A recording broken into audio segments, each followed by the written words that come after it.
Τηλεφωνική μας γραμμή, μείνε σε παρακαλώ μαζί μας Μιχάλη Τεζάρη. Έχουμε τον κύριο Γρηγόρη Λέον, ώστις και είναι ιατροδικαστής. Σας ευχαριστώ που είστε μαζί μας, κύριε Λέον. Εγώ σας ευχαριστώ για την πρόσκληση. Τι δυνατότητες έχουμε να γνωρίζουμε, πόσο μπορεί να μας βοηθήσει το επιστημονικό σας αντικείμενο στην συγκεκριμένη περίπτωση? Κοιτάξτε, δεν το συζητάμε ότι ένας βίαιος θάνατος με μαχαίρι, όπως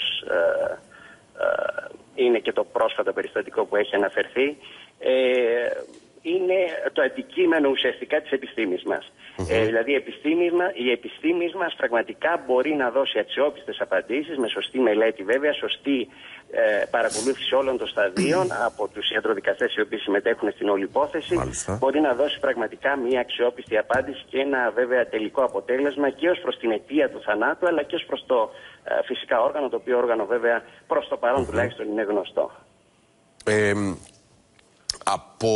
Από εδώ και στο εξής, τι μπορεί να γίνει στη συγκεκριμένη περίπτωση, στη συγκεκριμένη υπόθεση, ούτως ώστε να φτάσουμε λίγο πιο κοντά στην αλήθεια του πράγματος?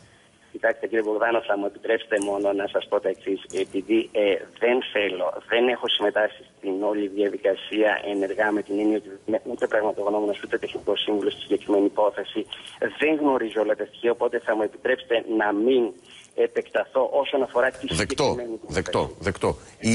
Η κλητική του επιθέτου σας είναι Λέον. Λέον, ναι, άκριτο. Ό,τι συνεισφορά μπορώ να σας δώσω γενικότερα για τις περιπτώσεις, αν θέλετε, εγκλημάτων ή ανθρωποκτονιών ή αυτοκτονιών με μαχαίρι, πολύ ευχαρίστω. Ναι, παρακαλώ. Αλλά για τη συγκεκριμένη υπόθεση, σε καμία περίπτωση δεν θέλω να... Είναι πραγματικά, τώρα, τη ρωτώ κι εγώ, αλλά συγχωρήστε με, είμαι ένας άνθρωπος που δεν γνωρίζει τίποτα από την επιστήμη σας. Είναι πραγματικά τόσο δυσδιάκριτα τα όρια?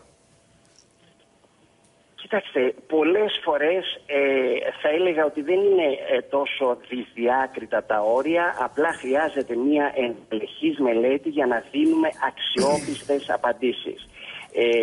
Ξέρετε, στην επιστήμη μας όσο περισσότερο καταλαβαίνω αυτή μία το δημοσιογραφικό ενδιαφέρον, γιατί παρακολουθώ όλες αυτές τις μέρες, έτσι είναι ένα ενδιαφέρον έντονο για γρήγορες απαντήσεις. Θα σας έλεγα ότι στην επιστήμη μας αυτό που μετράει είναι να έχουμε αξιόπιστες, ακόμα και αργές απαντήσεις, αλλά αξιόπιστες πραγματικά, έτσι ώστε να μην δημιουργούν αμφιβολία στη συνέχεια, δηλαδή τη στιγμή που θα γίνει το τελικό πόρισμα να μην έχουμε περαιτέρω αμφιβολίες. Και βεβαίως η επιστήμη σας λαμβάνει, δεν είναι μόνο ιατρική, είναι ιατροδικαστική, θέλοντας να πω ότι δεν κάνει μόνο την εξέταση, την ιατρική, μαζεύει και τις πληροφορίες. Κοιτάξτε, τις πληροφορίες σε κάθε περίπτωση... Δηλαδή πολλές φορές θέλω να πω, η απάντηση σε ένα μυστήριο δεν βρίσκεται μόνο στην σωρό του νεκρού. Όχι, σαφώς και όχι. Κοιτάξτε όμως, όταν γίνει μια μελέτη σωστά με όλη τη διαδικασία που πρέπει να ακολουθήσει ένας ιατροδικαστής, δηλαδή από την αυτοψία του χώρου, από την διαδικασία, όπως είπατε πολύ σωστά, της νεκροψίας, νεκροτομής, που αυτό θα θέλετε να πείτε για τη μελέτη του σώματος, αλλά και τις εργαστηριακές εξετάσεις που επίσης είναι πολύτιμες αρκετές φορές, νομίζω ότι μετά από αυτές τις διαδικασίες πράγματι μπορεί να δώσει μια εμπεριστατωμένη απάντηση και να μην δημιουργήσει, σας λέω και πάλι, περισσότερες αμφιβολίες από ότι πριν την εξέτασή του. Λοιπόν, ούτως ή άλλως, με το καλό, και σας ευχαριστώ δημοσίως και προκαταβολικά, θα τα πούμε από κοντά αύριο. Πόρισμα. Ιατροδικαστής, ο κύριος Λέον, άκλητο επώνυμο, όπως μας είπε και προχθές όταν μιλήσαμε τηλεφωνικά μαζί μας. Χαίρετε κύριε Λέον, τι κάνετε? Καλησπέρα σας. Θα το παραδεχθώ με έναν απερίφραστο, ελπίζω και αφοπλιστικό τρόπο. Χθες αφήνονταν υπόνοιες τις οποίες καταγράψαμε ότι μπορεί να επρόκειτο για δολοφονία. Σήμερα καταγράφουμε το πώς ενδεχομένως να έλαβε χώρα η αυτοκτονία. Θα μπορέσουμε σε κάποια στιγμή να ξέρουμε? Κοιτάξτε, θα μπορέσουμε να ξέρουμε, καταρχάς να σας διευκρινίσω εξ αρχής ότι δεν θέλω να αναφερθώ στη συγκεκριμένη υπόθεση, γιατί όπως καταλαβαίνετε δεν γνωρίζω όλα τα στοιχεία καταρχάς και δεν είναι και αρμοδιότητά μου. Αρμόδιος είναι ο ιατροδικαστής, ο οποίος έχει επιληφθεί και φυσικά έχει οριστεί ως πραγματογνώμονας και από τις αρχές. Αυτό όμως που γενικά μπορώ να σας πω είναι ότι γενικά σε αυτές τις υποθέσεις θέλουμε πέρα από τη γνωστή διαδικασία, η οποία είναι η αυτοψία, η νεκροψία, η νεκροτομή είναι απαραίτητες και οι εργαστηριακές εξετάσεις. Αυτό ουσιαστικά αναμένουμε αυτή τη στιγμή, που οι εργαστηριακές εξετάσεις σε αυτή την υπόθεση, αλλά και γενικότερα σε τέτοιου είδους υποθέσεις, είναι ιδιαίτερα σημαντικές. Σκεφτείτε ότι εδώ έχουμε να κάνουμε καταρχάς με εξετάσεις οι οποίες αφορούν το όργανο το οποίο βρέθηκε πλησίον, και γενικά σε αυτές τις υποθέσεις είναι σημαντικές εξετάσεις, παραδείγματος χάρη του DNA. Ναι. Επίσης, αναμένουμε από τα παθολογοανατομικά εργαστήρια ιστολογικές εξετάσεις, δηλαδή οι ιστοί ουσιαστικά πλησίων του τραύματος, αλλά και που περιλαμβάνουν το τραύμα, αλλά και άλλοι ιστοί οι οποίοι έχουν θεωρηθεί στην κάθε περίπτωση από τον ιατροδικαστή σημαντικοί, έχουν αποσταλεί σε ένα εργαστήριο και από εκεί περιμένουμε εξετάσεις. Και επίσης τα βιολογικά υγρά, αίμα, ούρα κτλ. Ναι, τα οποία έχουν αποσταλεί σε εργαστήριο επίσης, πρέπει να αναμένουμε και από εκεί τα αποτελέσματα για να δούμε αν υπήρχε και κάποια τοξική ουσία. Ακριβώς, με βάση την εμπειρία και τη γνώση σας, είστε πρόεδρος Ελληνικής Ιατροδικαστικής Εταιρείας άλλωστε. Τι είναι αυτό το οποίο μπορεί να προκύψει από αυτές τις εξετάσεις σε μια παρεμφερή υπόθεση?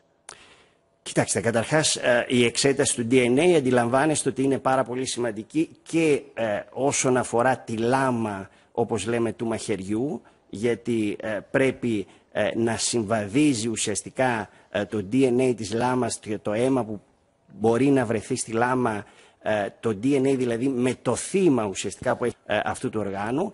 Αλλά επίσης πολύ σημαντική εξέταση στο DNA είναι και η εξέταση της λαβής του μαχαιριού, που αντιλαμβάνεστε ότι εκεί, εάν πρόκειται για αυτοχειρία, το DNA της λαβής θα ταιριάζει με το DNA πραγματικά του αυτόχειρα. Εάν πρόκειται βέβαια για αλλιώς κάποιος άλλος έχει πιάσει το μαχαίρι. Ακριβώς, κάποιος άλλος προφανώς έχει πιάσει το μαχαίρι. Επίσης, τις ιστολογικές εξετάσεις είναι πάρα πολύ σημαντικές, γιατί μπορεί να μας δώσουν σημαντικές πληροφορίες αν ένα τραύμα προήλθε, για παράδειγμα, ή να μας δώσουν μια επιβεβαίωση ακόμα περισσότερο αν ένα τραύμα προήλθε πρώτου θανάτου ή μετά του θανάτου. Αντιλαμβάνεστε ότι αν μας δώσει μια πληροφορία σε μια υπόθεση ότι ένα τραύμα έχει προέλθει μετά του θανάτου, αλλάζει εντελώς το σκηνικό, τέλος πάντων, της υπόθεσης. Πλήρως και απολύτως. Και επίσης οι τοξικολογικές εξετάσεις, οι οποίες μπορούν να μας διαφωτίσουν για την πιθανότητα να ανεβρίσκεται μέσα στον ανθρώπινο οργανισμό κάποιο δηλητήριο, για παράδειγμα, το οποίο αντιλαμβάνεστε ότι αν ο άνθρωπος αυτός, οποιοσδήποτε τέλος πάντων σε μια αντίστοιχη υπόθεση, έχει δηλητηριαστεί, δεν θα έχει προφανώς την ικανότητα να έχει προχωρήσει στην αυτοχειρία. Είναι ένα σύνολο, αν θέλετε, όπως αντιλαμβάνεστε, εργαστηριακών εξετάσεων, τα οποία πρέπει προσεκτικά και με υπομονή να αναμένουμε για να έχουμε στην κάθε υπόθεση, αν θέλετε, αξιόπιστες απαντήσεις. Στην ιατροδικαστική, αυτό που μπορώ να πω με σιγουριά είναι ότι δεν πρέπει να βιαζόμαστε, δεν πρέπει, αντιλαμβάνομαι πλήρως την κοινή γνώμη που περιμένει με αγωνία όλα αυτά. Είναι πολύ σημαντικό αυτό το οποίο μας λέτε. Ότι πρέπει να αφήσουμε τους πραγματικούς επιστήμονες και όχι τους ψευδοεπιστημονικά αναφερόμενους στην υπόθεση, δημοσιογράφους, εμάς δηλαδή, που αγωνιούμε εκ μέρους της κοινής γνώμης να μάθουμε τι γίνεται, να αφήσουμε τους πραγματικούς επιστήμονες να κάνουν τη δουλειά τους. Κύριε Πρόεδρε της Ελληνικής Ιατροδικαστικής Εταιρείας, σας ευχαριστώ θερμά. Σας ευχαριστώ. Σας είμαι υπόχρεος, κύριε Λέων. Να είστε καλά. Να κατευθυνθώ προς την όρθια θέση ή εκ του πρινηδών?